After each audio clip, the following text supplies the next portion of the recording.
हरि ओम नमः शंकराय च मयस्कराय च नमः शिवाय च शिवतराय च शंभूशराय च नमः देवाय च। श्री गुरु चरण कमल भी नमः।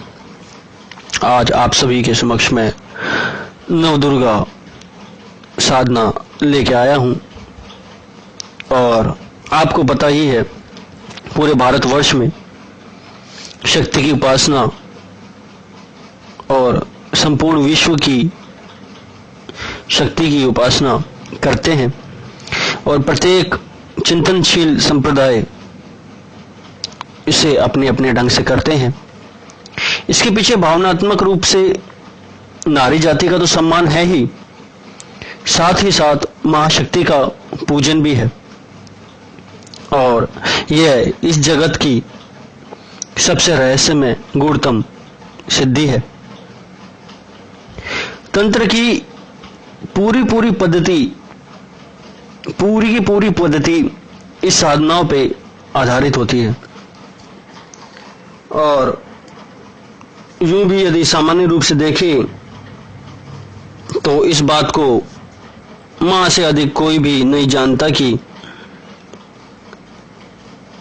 उसकी संतान को किस वस्तु की और किस चीज की अधिक आवश्यकता है। संतान बेशक से अपना दुखड़ा या अपना दर्द बताने में असमर्थ हो सकती है, मगर मां या गुरु उसको समझने में नहीं हो सकता और ना ही कभी होगा, हो ही नहीं सकता। और उसके पास प्रत्येक स्थिति के लिए अलग अलग उपाय भी होते हैं। उसे पता है कब किस साधक को, कब किस शक्ति को, कब साधक को देना है और कब कितने स्तर तक देना है, कितना आगे उसको बढ़ाना है, कितना उस पर हाथ रखना है, कितना उसका मार्ग पूरा करना है। और जब ऐसी शक्ति की बात हो और दुर्गा की बात ना हो, जगदम्बा की बात ना हो, सर्वशक्ति की बात ना हो, तो यह तुच्छ और बहुत छोटी बात है। और जिसके एक एक शक्ति में से दिन रात होती है, उस मां भगवती जगदम्बा को मैं प्रणाम करता हूं। और मां भगवती जगदम्बा की तो अनेक प्रकार से उपासना संभव है। 10 महाविद्या त्रिगुणात्मक स्वरूप से महाकाली, महालक्ष्मी, महासरस्वती, मां दुर्गा, इन सभी की अगर आप साधनाएं करें तो ऐसे हजारों जीवन बीत जाएंगे, मगर तभी भी आप उनकी रहस्यता का मतलब नहीं जान पाओगे। और मां भगवती जगदम्बा दुर्गा के स्वरूप तो ऐसा कोई दूसरा रूप है ही नहीं जो कि आपको तीव्र बल शक्ति प्रदान दे। दुखों का नाश करने वाली को ही दुर्गा कहा गया है। और मां दुर्गा की भगवती का परिचय केवल यह एक ही जगह तक सीमित नहीं है। ये मैं बहुत ही उत्तेजित भावना में इसलिए कह रहा हूं क्योंकि जैसे ही मैं मां भगवती शक्ति का नाम लेता हूं, जब मैंने साधना करी तो उसकी जो शक्ति है बरसने लग जाती है। जब उनका नाम लेता हूं तभी वो शक्ति बरसने लग जाती है। वो शक्ति अपार इतनी हो जाती है कि उनका वर्णन करना कठिन सा लगता है,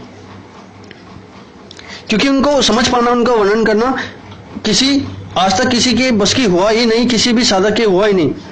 उसे जितना जाना गया वो उतना ही रहस्यमय होती गई। और मां भगवती दुर्गा के 9 स्वरूप शैलपुत्री, ब्रह्मचारिणी, चंद्रघंटा, कुष्मांडा, स्कंद माता, कात्यायनी, कालरात्रि, महागौरी, सिद्धरात्रि, इन 9 विशेष स्वरूपों का वर्णन हर शास्त्र, हर जगह आपको मिलने को जाएगा। सबसे प्रथम दुर्गा शैलपुत्री भगवान शिव की पत्नी, जो पूर्व जन्म में सती के नाम से विख्यात थी एवं जिन्होंने अपने पिता द्वारा अपने पति शिव का अपमान किए जाने पर यज्ञ कुंड में प्राण त्याग दिए। दूसरी दुर्गा ब्रह्मचारिणी, उसने अपने उग्र तप के कारण ब्रह्म का आचरण करने वाली ब्रह्मचारिणी कहलाई। तृतीय दुर्गा चंद्रघंटा उग्र स्वरूप है, दुष्ट का संहार करने के लिए देवी प्रकट हुई।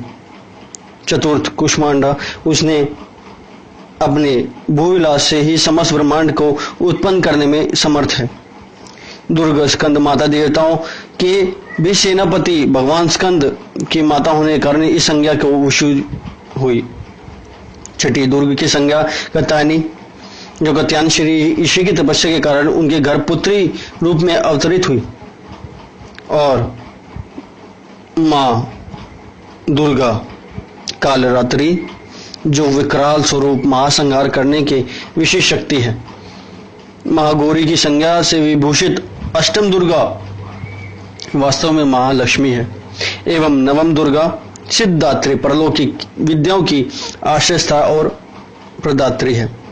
समस्त 18 सिद्धियां अणिमा, लगिमा, दूरश्रवण आदि इन्हीं की कृपा से साधक को प्राप्त हो पाती है, ये बात ध्यान रखना।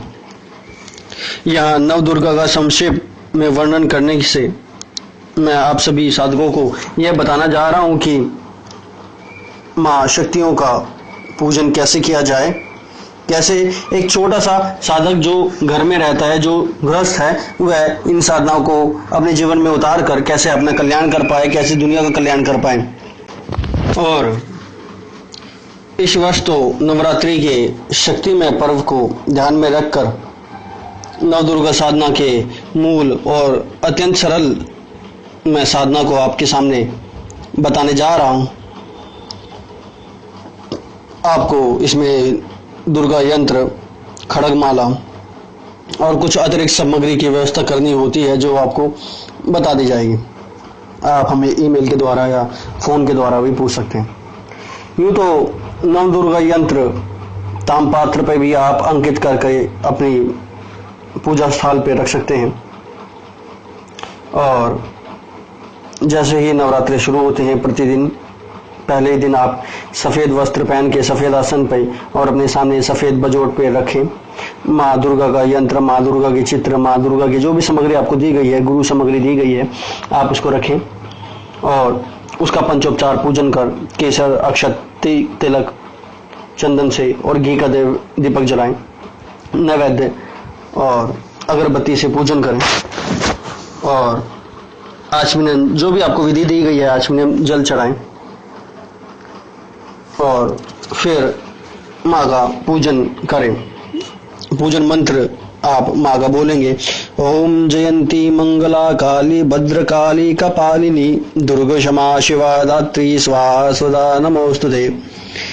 इसके उपरांत नव दुर्गा के प्रति रूपों में 9 तांत्रिक फल आप उच्चारण करते हुए माँ शक्ति के सामने स्थापित करेंगे और इनका पूजन केवल आप सिंदूर से ही करेंगे। इनके लिए घी दीपक प्रज्वल कर उसके बाद आप खड़गमाला से माँ दुर्गा का जाप करेंगे। ऐंग ह्रीं क्लीं चामुंडाई विजय। ध्यान से सुनिए, एम ह्रीं क्लीं नहीं है, यह है ऐंग ह्रीं क्लीं चामुंडाई विजय। और मंत्र जाप इन 9 रात्रों में कम से कम 3 लाख होना चाहिए। इस मंत्र के जाप के दूसरे दिन या तीसरे दिन से ही आपके शरीर में एक विशेष कंपन पैदा होगी और वह विशेष कंपन निश्चित ही 9वें दिन कुंडलिनी शक्ति जागरण कर आपको विशिष्ट शक्तियों को प्रदान करेगी। ऐसा कर साधक अपने जीवन में आगे बढ़ सकता है, विशेष सिद्धियां प्रदान कर वह औरों का भी जन कल्याण कर सकता है। इसी को अगर आप आगे करते हुए अगर कोई विशेष साधना करना चाहता है जो आस्मिक धन प्राप्ति के लिए है, तो ओम ऐं ह्रीं क्लीं धन प्रदाय फट, या आप इसको ऐं ह्रीं क्लीं चामुंडाई विचे धन प्रदाय फट भी बोल सकते हैं। ऐसे आपके आस्मिक धन भी बढ़ सकता है।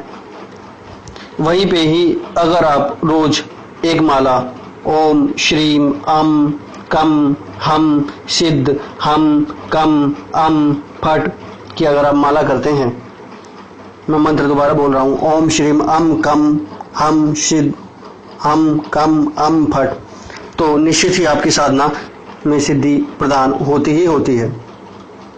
साथ ही अगर आप पूर्ण ऐश्वर्य के लिए साधना कर रहे हैं तो ओम ह्रीम ह्रीम एंग रिंग क्लिंग ऐश्वर्य ह्रीम ह्रीम इस मंत्र का आप जाप कर सकते हैं। और अगर आप नॉर्मल माँ दुर्गा को प्रसन्न करने के लिए ये साधना कर रहे हैं तो ओम दुम दुर्गाय नमः का जाप कर सकते हैं। बहुत सरल साधनाएं हैं जो आप नवरात्रों में कर सकते हैं और सिद्धि प्रदान कर सकते हैं, सिद्धि ज्ञात कर सकते हैं, ज्ञान ज्ञात कर सकते हैं। मैं अपने गुरु से आशीर्वाद लेता हूँ कि हे प्रभु, आप इन साधकों को सिद्धि प्रदान करें और अभी सिद्धि फल प्रदान करें। जय गुरुदेव।